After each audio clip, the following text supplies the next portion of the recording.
You're listening to Life Check Yourself with life coach, transformational leader, and dating and relationship badass, Marni Batista. Every week, you'll get the raw truth from top experts and real people on the important life and love issues you want to know about. So, if you're ready to life check yourself in your relationships, your career, and the areas of your life that matter most to you, and you're not afraid to be called out on your, stuff, then you're ready for what's next. Life Check Yourself with Bryant Ellis. How to respond to failure so that you win every time. Ladies, welcome to Life Check Yourself. I am super pumped for you because I have one of the most amazing men. You thought I was going to fix you up with someone. That's what it sounds like when your friend is like, I have the most amazing guy for you. But I do. His name is Bryant Ellis. Actually, Bryant, are you single? I am single. Yes. He is single. Okay, well, so there you go. I wasn't lying. He is not only single, but he's a lifelong student of the world's most underappreciated mentor failure.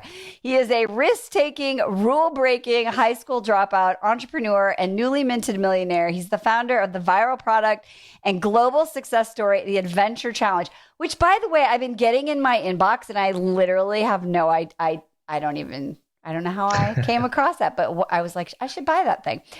He's got a great new podcast, which I love the title, The Fail Journal. This unorthodox entrepreneur is sharing the hard knock life lessons that he used to turn a side hustle into a $100 million empire. Super exciting. So the Adventure Challenge was a scratch-off book. Is that true? In November of 2018, and then it turned into this big thing that you sold for lots of money. Just tell people like the fast forward of where you started to get to where you are now. Totally. Well, first, thanks for the introduction. I feel like $1 million with an introduction like that. I'm like, hell yeah, let's go. Awesome. Basically, it started off as just a side hustle. It was an idea. So I have ADD. So it's kind of hard for me to sit and play board games or have game nights like most people enjoy doing. And I just never, my friends all knew, don't invite Bryant to game nights because he's going to say no, or he's going to come and he's going to try to get everyone else to do something different instead of playing Settlers of Catan. Oh my God, I think you're my husband. Oh my God. Yeah. That's so he's like, no, not at all. That's so cool. So what happened? Well, so essentially I was like, man, if somebody had a game out there where every time you played it, it was something different and you had no idea what you were going to do, you committed to playing. I was like, that's a game I could, get into. And so that's kind of where the idea sparked. And then it started to elaborate. Like, what if it was a book filled with adventures? What if you couldn't see what the adventures were until what if they were hidden with a lottery ticket scratcher material so you couldn't see what you were getting into until you scratched it off? And then it turned into, what if this was a date book? What if this was a family book? What if this was a friend's book? And so all of the different editions started to come from there. The dating book is what kind of launched us to the next level as a company. And then, since then, we've, just been cranking out different editions, new challenges. The team has evolved quite a bit. We went from, it just started off with, I started the idea. My friend Ben Day ended up partnering up with me and buying a part of the company, and we became partners. And within a few years, now we have, 110 employees, and I've sold millions of copies around the world, and we're continuing to grow. So it's been a really crazy, but definitely fun adventure. I love that. And I just saw there's now like a sexy time edition. Oh yeah. The Adventure Challenge in bed. I think that might be the one that I buy. Oh yeah. Okay. And what's really cool about that one is we hired sex psychologists, sex therapists, marriage counselors, relationship coaches. We hired this crazy, awesome team of people to come help create these sex challenges and sex adventures, because sex it's a little different. You have to tread more carefully when you're creating a book telling what people to do in the bedroom. And so right. We had an amazing team create those adventures with us. It took us maybe like 14, 15 months to solidify everything, which is the longest it's taken us to create any book. Oh, wow. And so, yeah, we're really excited about that. That one's selling like crazy, and people love sex. So yeah, we're not surprised. They do. And it was like right in time for Valentine's Day. It was like perfect. Literally perfect. It was literally perfect. So, okay, so you did that, and then you stepped down as CEO. You've been funding a lot of other startups. And your next big thing that you've been doing is the Fail Journal. And I'm just so curious because, here you are, you're like, I did this and it was a side hustle and it was amazing and it was 3 years. And people are like, Bryant, you know shit about failing. Yeah. Sorry you didn't win Settlers of Catan, but really. So what, like, how did you go down this path of wanting to talk about failure? Well, failure has always been an interesting concept to me. It's always been a numbers game in my head. And I never was really able to articulate it until recently. I started the podcast, The Fail Journal, a little over a year ago. And it had been a desire of mine to talk about the topic of failure because it's a really catchy thing to talk about with celebrities and people who are already successful. You need to go fail. Failure's good.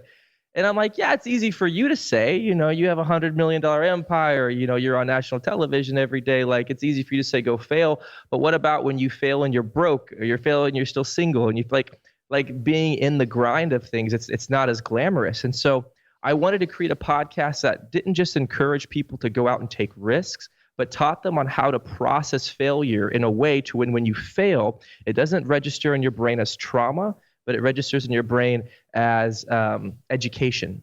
And so that's the two major factors, because you can go out and fail, but if you allow shame to grab hold and influence that failure, it's going to be registered as trauma, and you're not going to be as motivated to go out and take more risks. But there's different exercises and things you can do and different ways you can view it to where when you fail, your brain goes, oh, it just is teaching us how to redirect a little bit differently, so we're more set up for success in the future.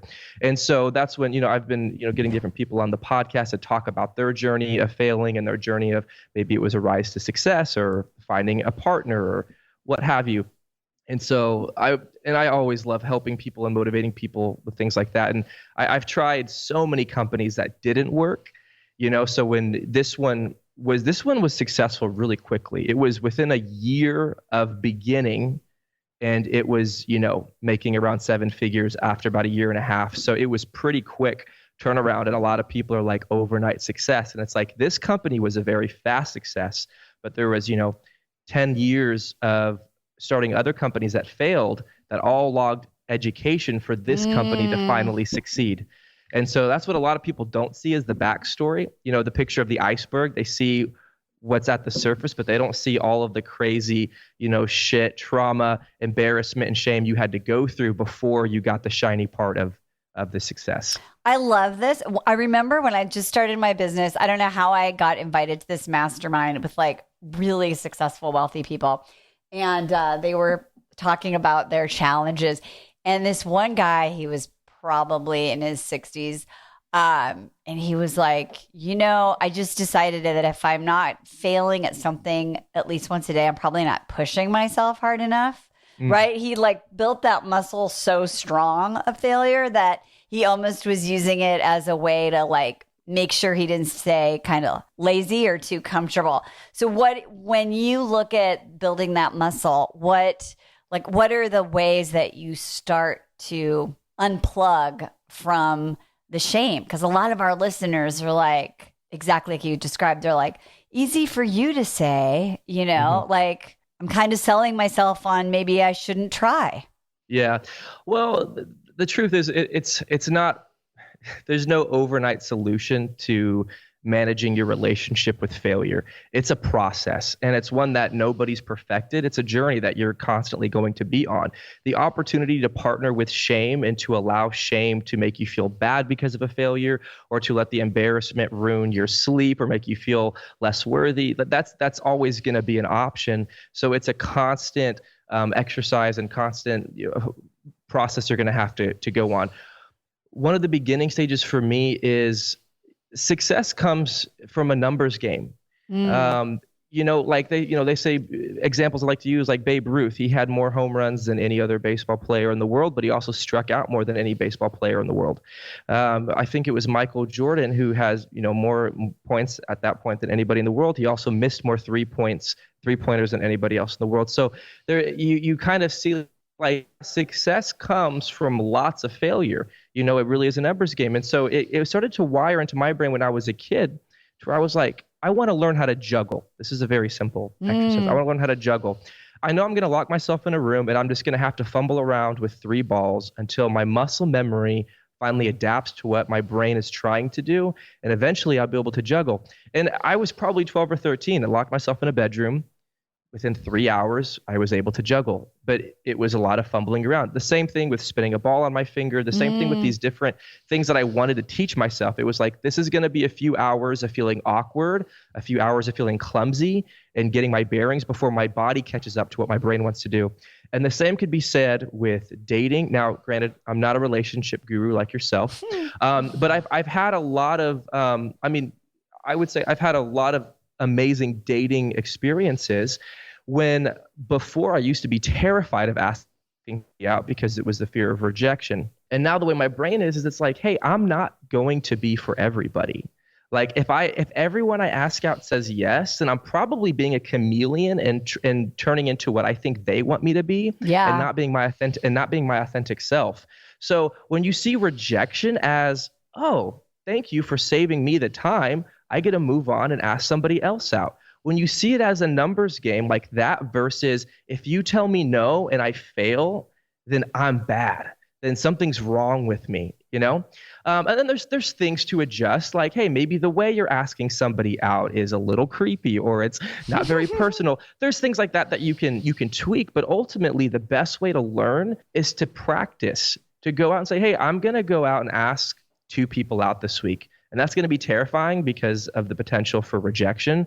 But I'm going to go ask 2 people out, and then I'm going to go meet with a close friend who I can process, if I do get rejected, the rejection with, and figure out what was going on. And then I'm going to move forward. And I've never seen that work out in a negative way for somebody. I always see them find their footing. I feel like their body catches up with what their brain's wanting to do, and they ultimately end up finding success. So does that answer your question? It does. And I think what's really interesting is that it's about the meaning you make of failure, right? So like we're sort of raised up in this very like binary, black and white kind of success model.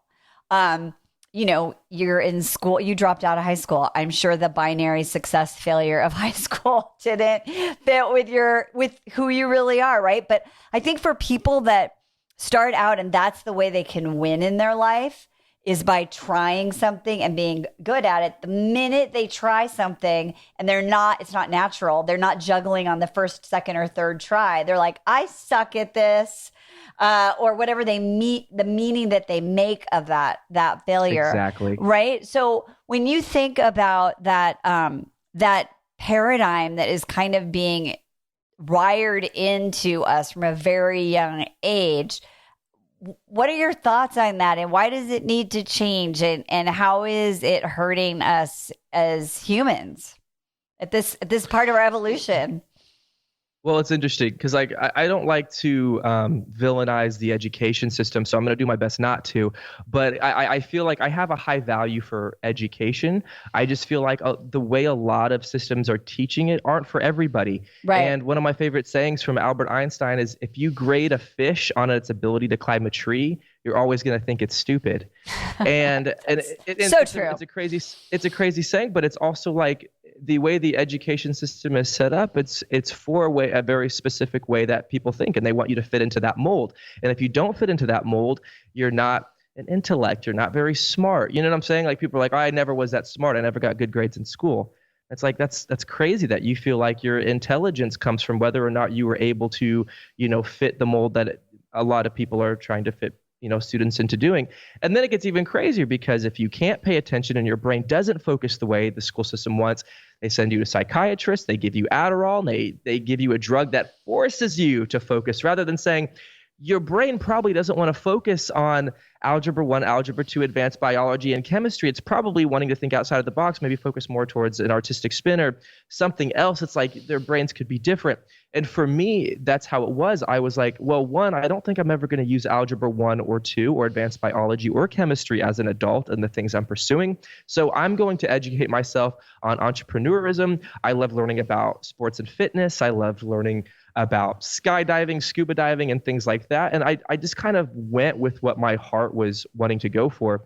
But that's an important thing, Bryant, because that's exactly what I'm saying. Because if you make up the story that your worthiness, right, as a partner or as a human is based on, getting a promotion or getting asked out by the hot guy or, totally, right? Yeah. Then you're basically saying, because I don't fit in this lane, then that means like I'm not worthy. And that's, I think, a really important point that you're making, because that's bullshit. That's just the narrative that is in your head, and it can be as not true as it can be true, right? 100%. When you think about it differently, which is obviously what you decided to do because you figured out what was authentic to you. Mm-hmm. Yeah, I think a lot of it is, like you said, it's finding your lane, finding what makes you come alive, what works for you.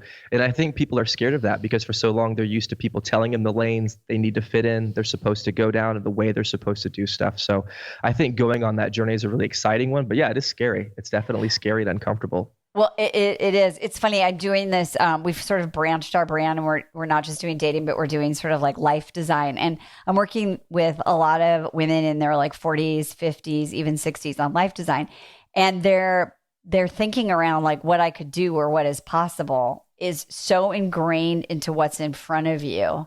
Mm-hmm. Right? 100%. And because, and this is what I think happens. I'm sure it happens for men, but I think for women, especially because our value comes from being right or getting validation, or making more money, or, however we feel powerful, or getting the guy, that we start to not do the things that maybe are in our lane. We don't even know we have a lane, right? Because we don't want to fail. So let me ask you this. So, because this fits into exactly what we're talking about. You have this kind of belief about no opinion should be too precious to change. And that is held true even in like of yourself or what you're capable of. So talk to me about that. About what specifically? Yeah, about your beliefs. Like, don't hold your beliefs so tightly that you're not willing to change them. Yeah, I mean, I think approaching life with curiosity is the best way to grow. And yeah, I feel like if you're so married to, black and white statements you were taught as a kid, or married to, this is the definitive way and there's no way. I mean, I'm an entrepreneur. All entrepreneurism is learning to think outside the box, learning to problem solve, and learn how to put out fires. And so that's really what it is. So if you don't like those things, don't be an entrepreneur. Right. But I think that it translates across a lot of different arenas of life and things we want to go after with, like, this is what's been taught, but does this work for my life? And it's like you kind of need to question everything to an extent. And a lot of people just kind of blindly follow what they hear, or blindly follow what, how they were raised, especially like type A personality types, where it's like, like I want to follow the rules. I want to be good. I want to do good. It's really hard for them to think outside of the box and think, is this not working because maybe I need to find a different route or a different strategy to get the result that I want. And that experimentation process is beautiful, yet we're so afraid of it because of the potential rejection, because of the potential failure, and the potential, shame or embarrassment. And another thing is, it's like people aren't constantly meditating on your failures and your mistakes. Amen. When you go out and make a mistake, you go out and ask the guy out. He says no. He's not sitting up late at night going, man, what an idiot. What a dumbass. Like they're not constantly thinking. You might be thinking at that late at night, like, oh my God, I sounded so stupid. Oh my God. And it's like people aren't thinking about you as much as your brain is telling you they are. That's a survival instinct, and it's not accurate. People are thinking about themselves a lot of the time. So that almost helps take some of the pressure off of it, where it's like you can go out and fail, and most likely people aren't going to remember it. And then you can move on and just continue to get better and better. So let me talk to you about your podcast and lots of people that you've been speaking to. Was there a failure that you heard that you kind of like even experienced in your own life or in the journey that you've had so far that you were like the most inspired by? Like maybe you even think about it now of like, if this person did this, like I can put on my big boy panties. Now, what do guys say? Be a man. I don't know. Whatever. Is there something that's inspired you? I'm having a hard time thinking of one that has really inspired me from being on my podcast necessarily, but I like to think of people like Oprah. She hasn't been on my podcast yet, but she talks about getting fired from a news station because she was unfit for television, and you think, yeah, but someone like that, like, like now she's the most influential, television speaker in the world, especially for, in at least in America. And so it's actually kind of crazy to think about that and think, wow, sometimes what you're really talented in, kind of sometimes what our hearts really want to go after, we might get a lot of negative energy in the world trying to prevent us from doing that very thing. And I'm trying not to use a ton of sports references. I love sports. No, but I love sports. So let's just do it. Let's be authentic. Let's talk sports. Perfect. Well, like Steph Curry. I mean, even if you're not a basketball fan, a lot of people know who Steph Curry is, point guard for the Warriors. And what's crazy is, when he was in high school, they were like, you're too short to really play D1 basketball. He made it to D1. Hey, you're in D1, but you're too short to be in the NBA, which is funny because he's like 6'5". I know, that's insane. And he looks like tiny out there compared to the other giants. But I mean, like, it's like all of this resistance comes from all of these different angles to attack almost the thing that you come most alive in doing. And so that's why I see, obviously with Oprah, with Steph Curry, and just different individuals who are going after a specific craft. It's like, it's so interesting how there's energy that attacks us. And Stephen Pressfield, the author of The War of Art, called it resistance. When he's like, the world, resistance doesn't want you to succeed. Resistance wants you to fail, wants you to procrastinate. And so anytime I'm feeling something like, oh, like this should be working out, why isn't it working? It's like, wow, that's just, I believe, this resistance coming at me. My first $1 million that I ever made, I lost it in 3 days. I went from millionaire to completely broke within a matter of 3 days. Oh, I want to hear this story. The hardest failure, the most painful failure I've experienced, because it was very large. I was, as an entrepreneur, I was building Adventure Challenge. I finally had $1 million saved. It was my first $1 million. I'm a millionaire, so happy. I even threw a party with my close friends to celebrate. I'm a millionaire, woohoo! So the pandemic hit, and obviously, one of the biggest industries that blew up were face masks. So I had a friend working for a company that was getting into face masks. And he's like, look, all of this company's capital is frozen right now. They need about $1 million to get this order from China to send the masks to the feds of Illinois. And, fairly reputable company. And I trusted my friend. I was like, yeah, he's a smart guy. He wouldn't be trying to get me to make a bad investment. And he was like, look, if you can loan them $1 million, they'll pay it back in 10 days and they'll give you a 10% return. So that's $100,000 in 10 days. Sounds like a reasonable thing. Yeah, sounds awesome. Yeah. And I feel like I'm watching the movie. This is the part where I close my eyes and look through my fingers. Okay, go ahead. God. And I knew in my gut, I could feel something was wrong, but I also was like, no, I'm just afraid because I've never had this type of money. I've never made an investment this large. And the lesson I learned was never invest money you're not willing to lose. Never do it. A lot of people, some people have gotten lucky and have hit home runs with big investment. For me, it's a core value. Don't invest more than you're willing to lose. So I had a lawyer sign some contracts, create, all of these papers to where even if they went bankrupt, they would always owe me the $1 million. They basically got screwed.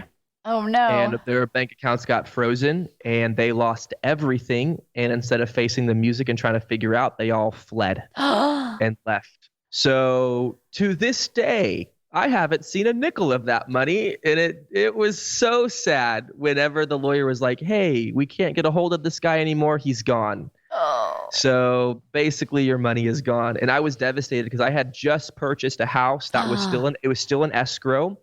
But because I didn't have any money, I couldn't close. So I literally had all this furniture that was showing up to this house that I couldn't even buy. So all this furniture was getting taken away. And it was the definition of a shit show. And I grew a lot from that failure. That's expensive tuition. We call it tuition around here. You're like, wow, that was $1 million. You went to a really expensive school for $1 million. Oh God. Yeah, that was a bummer. But good news is I have the house now and I live there. So I was able to eventually get the money, make more money and move on. But that sucked. That one was a very painful failure. And I actually love that it happened because it taught me a lot. Taught me a lot about myself and taught me a lot about finances. It even taught me about like how I do or don't want to invest into the future. So nobody wants to think that the failure they're currently going through is going to be education for their next endeavor. We don't want to think that. We want to feel sorry for ourselves. We want to wallow. If we can learn to go, this sucks right now, but it's going to help me succeed in the future. Like even saying that out loud to yourself is pretty big. Well, on our campus, we're pretty spiritual and woo-woo. And I sort of believe that, the universe, God, whatever you want to call it, has this like bigger picture, and we don't know the lessons that we have to learn to get to the greater good, that story for you taught you all those things, that it inspires someone else, that, you built these muscles and you don't know even 10 years from now, like what happens because you had that lesson. And it's hard. I write, and I was just thinking this morning, I write essays, I take all these classes, I pitch them everywhere. You get way more no's than you get yes. And it's brutal. And I was thinking this morning, I had that thought where I was like, because I got a no this morning. Oh no. And I was like, congrats. I know, right? This guy, Noah at HuffPo person, he's literally the nicest rejecter ever. He's like, I love reading your stuff, even if I can't take it. You're such a good writer. He's so sweet. But I told myself, I was like, you know what? If I don't do this, then I give up, right? And so like I was like, oh my God, that's so funny. Of course, I can't imagine myself not writing. I don't really do it for that reason, but it's really hard. So when someone's on that, like that, that date where they're like, if this one goes poorly, I swear to God, I'm out. Or if I don't get this one promotion, or, what do you say to yourself in that moment of like, face palm? Oh God.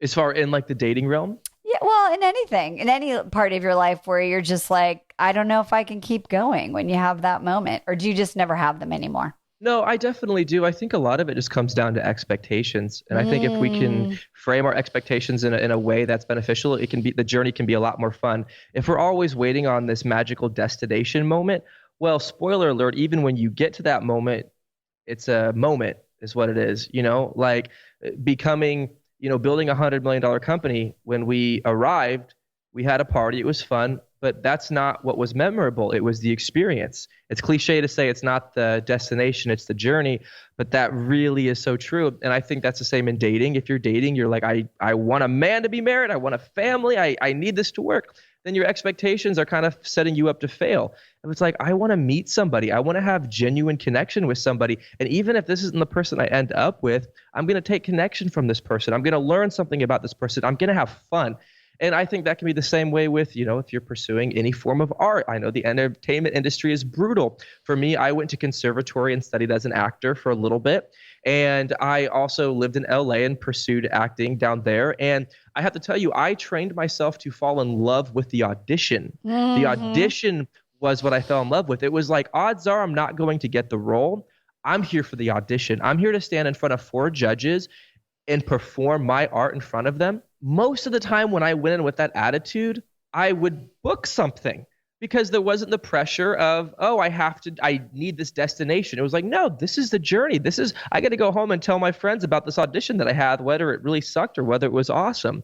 And that's the same way with a date, the same way with starting a company, the same way with writing, the same way with, it's like, it's about what your expectations are. And so I think that for me is so hardwired into my brain to where I don't have crazy expectations for things I'm pursuing. I do have goals. I'm not saying like, don't, project what you want to happen, but enjoy the ride and actually define what success looks like in the journey. You know what I'm saying? Yeah, no, I think that's like underlying that, people, right? Because if your success is within that part of the journey, then you can keep growing and learning, and you're always kind of in control of it, right? Because Totally. the one thing you were in control of was how you showed up for every single audition and focusing on one little piece of it or whatever it is that you did. Okay, now I have to ask you this question because you're a guy, and I have these man panels. And I always ask, great guys a bunch of questions that women always want to know. And you're a great guy. So all right, I'm going to ask you a couple of these questions because our viewers want to know. What makes a guy want to go on that second, third, fourth date? When you meet someone, what is that thing, or what is it that you're attracted to that makes you want to like ask her out again or even commit? Totally. Well, wait, that those are two different questions. They are, but I'm going to start with just asking out for like the second, third, fourth, fifth date, and then we'll go to commitment. Okay, cool. Because I'm not ready to commit after a first date. But yeah, no, I mean, obviously it varies with the guy, and it varies on what the agenda and motive of that guy is. For me, it is, I want to have a moment of connection. I want to have fun, and I want to spend time with somebody that I can imagine myself spending lots more time with. So for me, it has very little to do with it being a perfect first date. I'm also aware, hey, first dates are kind of awkward. Right? She might be feeling awkward. I might be feeling awkward. We're going to find that groove. So for me, if I'm actually interested in someone, I'll usually go on 2 or 3 dates before being like, I'm not doing another date, unless the connection's really bad and the conversation is horrid and it's like, I do not want to go on a second date with you. What's your, so for in the world of Bryant, what's your best first date? Like, what's your go-to first date? Are you like the dinner guy? Are you the activity guy? Oh, not dinner. No. Dinner's the so worst. Awkward. Yeah. You just sit in front of each other, and then one or both of you feels weird to eat the way you normally eat and try to act all proper and shit. And I'm just like, no, like that's not fun. I mean, for me, I would only do a dinner date if it was like, hey, we're going to order spaghetti and we can't use our utensils. Right. We got to use our hands. Hey, is that something? Is that an adventure challenge date? It's part of one, actually. Yeah. I love it. It's a date I've actually done before where it really breaks down the walls of perfectionism and being like, hey, it's fun. But yeah, I think a first date for me that's really fun is taking a walk with coffee or tea. Yeah. Like finding a nice location that's beautiful and just walking and chatting. I love that because that's where I feel like get to know somebody. You're not making that direct eye contact the whole time. You're able to, feel the presence of other people. So to me, that's a good first date. I love that. I always tell my clients that men talk more when they walk. So any conversation that you can have with the guy, make sure he's moving. My husband and I have a little routine where after dinner, we always go for a walk. Oh, that's awesome. I love that. And I'll be like, what, how was your day? Or, we're meandering around, and he'll be like, oh, nothing, it's fine. It's good, whatever. And then literally like we head out there and he's like, so ladies, here's a tip. Get your man to move. First date. Okay. So then let's talk about, and don't worry, I'm going to ask him the sex question, ladies. So stay tuned. What makes, what is a woman that you want to like commit to? Like, what are you looking for? What is it, that thing that she has that is like, I want to be with only her? I want to say independence, but I don't want to say that in a way that a lot of people are familiar with the word. I don't need to date somebody who's very successful and has all of their shit figured out, and I don't need no man. That's not the type of independence I'm talking about. The independence I'm talking about is somebody who goes, I would like to be in a relationship, but I don't need one to feel whole and complete. Like, that's a big one for me. If we can both show up to the table going like, I don't need this relationship, but I really want it, and you're going to be a cherry on top of the cake that's already my life. That's a big deal. Whenever I feel like, oh, I'm the whole cake, I'm the whole thing for this person, a lot of pressure and there's a lot of expectation that I'm not going to be able to meet. So I feel like that's a pretty big thing I do look for. Obviously, physical attraction, obviously chemistry with talking and stuff. But for me, you can have all of the right things. But if I'm showing up into a relationship and I feel like she's not okay unless I make her feel okay, then I just know it's not going to work out. Which is exactly why people need to work with us. Shameless plug. Okay. Now here's the sex question, because I have done man panels for like 13 years, literally a bunch of years. Always get this question. So I'm going to ask you. If you sleep with a guy on the first date, is that send the wrong message? Can you make it work if you sleep with a guy on the first date? So I'm not a big fan of black and white statements. So I have a hard time being direct. With me, I would say it could ruin it. I think there's something instinctually in men that need to pursue, that need to go out and actually work hard to impress and woo and all of these different things that I think are important. I think there's a guy holds a lot more value to somebody who has boundaries and says, no, I actually don't do this right now. I remember I dated a girl. Now, I do not recommend this, ladies. I dated a girl who wouldn't kiss me until we had been dating for 6 months. What?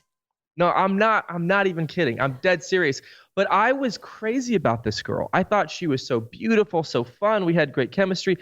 On the, 6 months, then she had very strict boundaries. Also, a lot of it was merged with a bit of religion. It was an interesting, stew. But what was funny was the withholding of the sexual interaction did not defer me from being with this person. It was like, okay, this is really valuable. And then when we did get to kiss and make out and do all the other stuff, it was a lot more fun. It felt like, oh, we're a lot more bonded. I wouldn't recommend that. However, I do think there's an in-between of being like having boundaries and not just but sticking with them. If you tell a guy, hey, I'm not actually going to have sex until I'm in a committed relationship, and then you end up having sex with them on the second or third date, you're telling him, I don't even respect myself or my own boundaries, so you shouldn't either.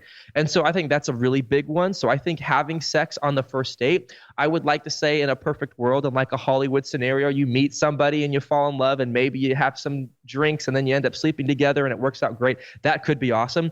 For me, it's never worked that way. It's always worked better when I feel like I have the opportunity to pursue and woo this person. And I feel like they have enough value and respect for themselves to hold themselves away until they know they can at least trust the guy. I love it. I think you should be on one of my man panels. You are like, you are crushing it. Okay. And I got to ask you this too. So what has been your biggest dating failure? Because we talked about your biggest business failure or relationship failure that your $1 million relationship failure. I think my biggest relationship failure is staying in a relationship for too long. I think a lot of times the fear of being alone, makes it to where you actually don't want to let go of somebody. And essentially what you start doing is you're just using them to get a need met versus actually trying to pursue connection, intentionality, relationship, and stuff like that. And so, I was in a relationship for about 1.5 years that probably should have lasted 6 months. And I would say that was my biggest failure because I was just, and I wasn't consciously doing this, but I was so afraid of being alone. I was so afraid of what if I don't meet somebody else? What if I don't? And it just got to the point where it was like she could feel that I wasn't sold and that I wasn't bought in 100%. But my actions were saying I am, but in my brain I was like, I'm not. I'm just too terrified to leave. And that's a bummer. I would rather be alone wanting to be with somebody than be with somebody wanting to be alone. I forget who quoted that, but that's a very true state. It's a lot healthier for you to be alone wanting to be with somebody versus being in a relationship with somebody wishing that you were actually alone. So that's probably my biggest failure, I would say. Yeah, I think there's nothing worse. I was divorced. I was married for 17 years and divorced and then single and then met my husband. But I think the loneliest nights I had were those nights sleeping next to somebody, where you're just like, ugh, like this is horrible. God, yeah. It's torment. It really is torment. Yeah. If that's you, don't do it. Don't do it. There's a great movie that you probably haven't watched because it's really not that great, but it's called Elizabethtown, and Orlando Bloom's in it. And he has this. He's like a bigwig, young bigwig guy, and he has some shoe advertising thing, and he loses it, and he loses like $1 billion. And he's talking to the love interest, and he's basically he. It's a great quote, or a scene from the movie clip. He's like, I failed. And she's like, everyone fails. He goes, you don't understand. I failed. I really, really failed. And she goes, you failed. You failed, you failed, you failed, you failed, you failed. You failed, like so freaking what? And I think that your message just really like destigmatizes this whole idea about failure and mistakes. And so I'm curious, what's your next adventure that you're failing at just a little? Absolutely. Well, so my life journey right now moving forward is looking really different than it has been looking in the past. One thing I really noticed about myself was a lot of the pursuits and things that I was going after revolved around the desire for more attention. Attention's a currency. That's why TikTok is so big. It's like you can get attention from almost doing nothing. And so I've been trying to rewire my brain to, hey, what's the difference between pursuing something for attention and pursuing something because of passion, pursuing something because it makes me come alive. And I think we've lost a lot of that as society, is actually pursuing what makes us come alive. So a lot of these influencers are becoming really influential, and then they're very depressed and suicidal. It's like you weren't actually pursuing what made you come alive. You were pursuing what you thought would get your needs met.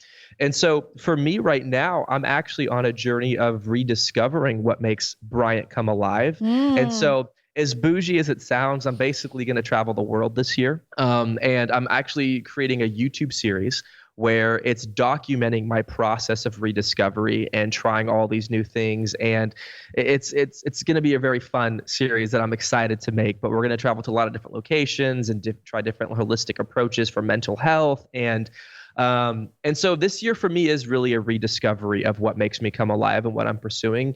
And so there's not a black and white, like, oh, I'm pursuing acting or this movie or this new business venture. This year, like, let's discover what makes me come alive again.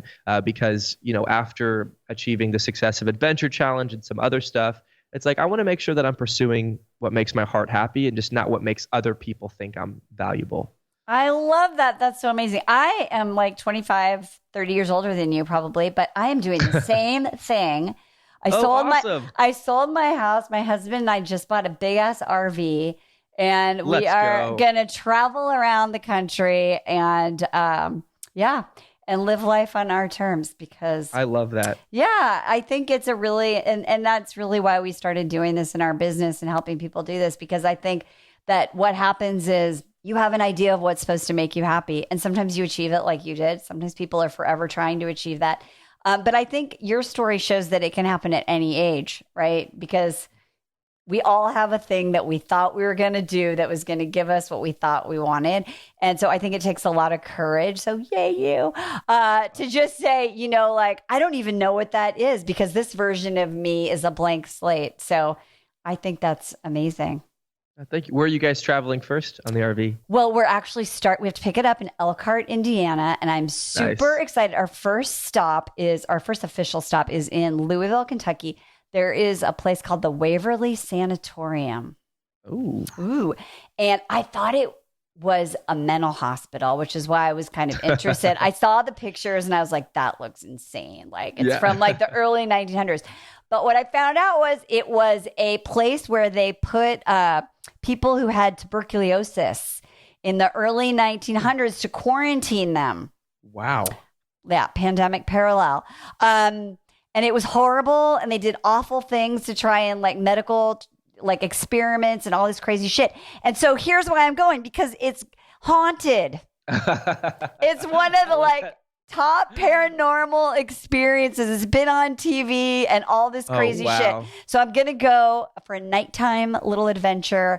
And nighttime. Oh my gosh. Wow. And I'm going to see the ghosts of the Waverly Sanatorium. Wow. That's going to be epic. You going to film it? They don't let you have cameras. Okay. They don't let you have cameras, but I also am doing a YouTube channel to document our adventure.